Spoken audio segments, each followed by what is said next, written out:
예, 제목 그대로입니다. 국내 최대 온라인 쇼핑몰 쿠팡의 경기도 부천 물류센터에서 집단 감염이 발생한 소식 어제 저희가 잠깐 전해드렸습니다. 닷새 만에 코로나 확진자가 51명으로 늘어났다는 소식까지 전해지고요. 그런데 쿠팡에 이어서 오늘 마켓컬리 물류센터에서도 확진자가 나와서 이 집단 감염 우려가 점점 커지고 있습니다. 부천의 물류센터와 관련하여 오늘 아침 9시까지 총 36명의 확진자가 발생하였습니다. 그 이후에도 계속 확진자가 늘어날 것으로 전망됩니다. 기본적인 수칙이 제대로 준수되지 않은 것으로 추정됩니다.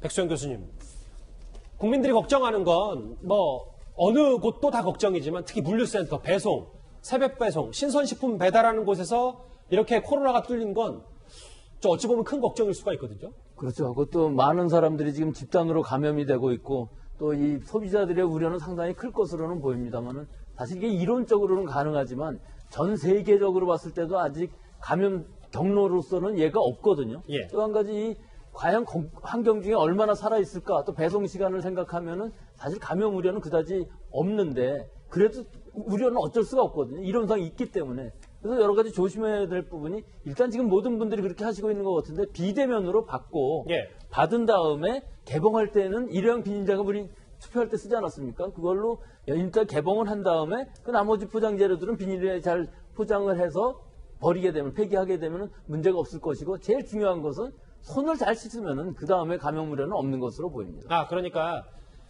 택배 박스 뜯을 때 이 개봉할 때 꼭 비닐 장갑 쓰고 택배 물품도 비대면으로 받으면 저희가 지금 걱정하는 큰 우려와 공포 정도는 아닐 것이다.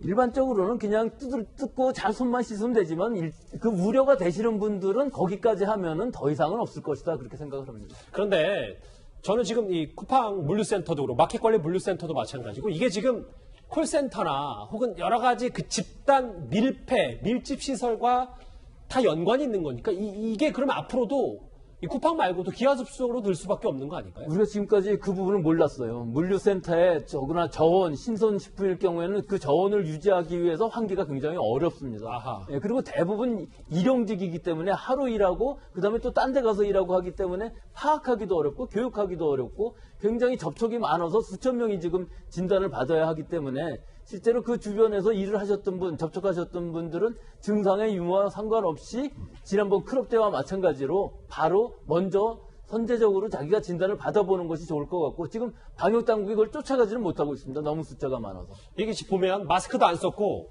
식당에서 100여 명이 다닥다닥 붙어서 밥 먹었다.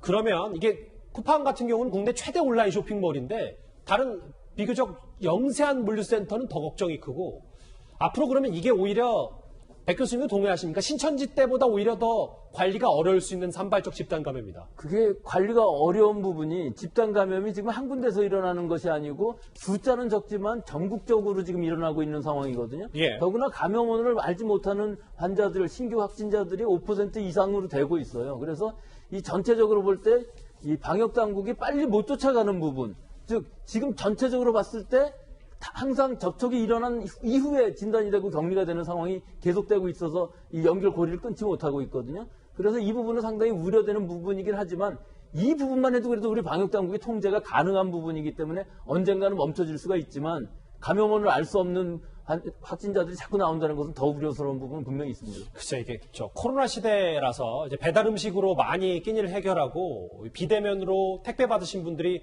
더 많이 늘어났었는데 쿠팡과 마켓컬리 이런 물류센터에서도 지금 확진자가 나왔습니다.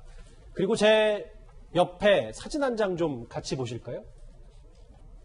개학 첫날이라는지 이제 왕관을 쓰고 마스크를 쓴 초등학교 1학년생들의 화면 모습이 포착됐는데 그런데 오늘 49일 만에 확진자 수가 최대인 날 이렇게 공교롭게도 오늘은 2차 등교 첫날이었습니다. 너무 길어진 상황에서 학교를 보내는 건 맞는데 또 아직 어리다 보니까 절대 마스크는 벗으면 안 되고 아는 친구 만나도 손잡고는 하지 말고 모르겠어요. 애도 아침부터 너무 설레하고 그래서 너무 좋아요. 저는 일단 학교를 믿고 일주일에 2번 등교하지만 또 너무 집에서만 이렇게 계속 갇혀 있다가 이렇게 학교 이렇게 오게 되니까 저도 좋고 아이도 좋고 네 좋은 것 같아요. 좋아하시는 분들도 있는데 아이들은 지금 뭐 신났을지 몰라도 학부모들의 걱정이 이만저만이 아니어서 백 교수님 뭐 이렇게 여러 가지 방역 대책을 쏟아내고 있지만 초등학교 1학년생들이 이거를 잘 지킬 것인가에 대해서는 뭐 물음표도 있고 특히 오늘 대구에서는 보니까요 6개 고등학교에 등교도 정지까지 됐거든요. 괜찮은 겁니까? 이게 지금 고3인 경우는 어쩔 수 없이 개학을 했고 등교를 했는데 그 다음에 순차적으로 계속 등교를 하게 되면 분명히 문제는 생길 것으로 보이고 지금 서울, 경기 지방 이외에도 대구, 상주 또 이 부분에 경북 지방에 있어서 구미 여기가 굉장히 많은 학교들이 지금 등교를 못하고 있거든요. 그러니까 이 상황들이 과연 지금 계속 할 수 있느냐. 지금 고2하고 뭐 거의 250만 명 정도의 학생들이 개학을 한 상황인데 예. 이 부분들을 좀 더 확인을 해가면서 등교를 하는 것이 좋지 않은가 생각을 하는 것이 우리 지금 면역 진단에 의해서 국민들이 어느 정도 노출이 됐는지 지금 확인할 방법들이 있는데 아직 그것들이 이루어지지 않고 있거든요. 근데 일단 고3이 개학했을 때 또 한 달 후쯤에 개학을 해서 등교를 하고 나니까 이만큼 노출이 더 늘었냐 줄었냐 그럼 그게 확실히 의학적인 근거가 될 수가 있는 것인데 그 부분은 지금 왜 안 하는지 저는 도저히 이해는 못하겠습니다. 코로나 관련 속보 전문가와 함께 여기서 정리하고요. 다음 주제 넘어가기 전에 실시간 검색을 한번 같이 만나봐야 할 것 같습니다. 맞아요. 지금 쿠팡 관련 코로나 확진자가 물류센터 확진자가 벌써 60명을 넘었습니다. 논란의 중심에서 했던 경주 스쿨존 사고 얘기도 짚어봤고요. 이낙연 전 총리, 이낙연 당선인이 당권에 도전하겠다는 뜻을 밝혔습니다. 네 번째에 있는 이 인물 얘기 정말 오랜만에 뉴스탑10에서 한번 준비를 해봤습니다.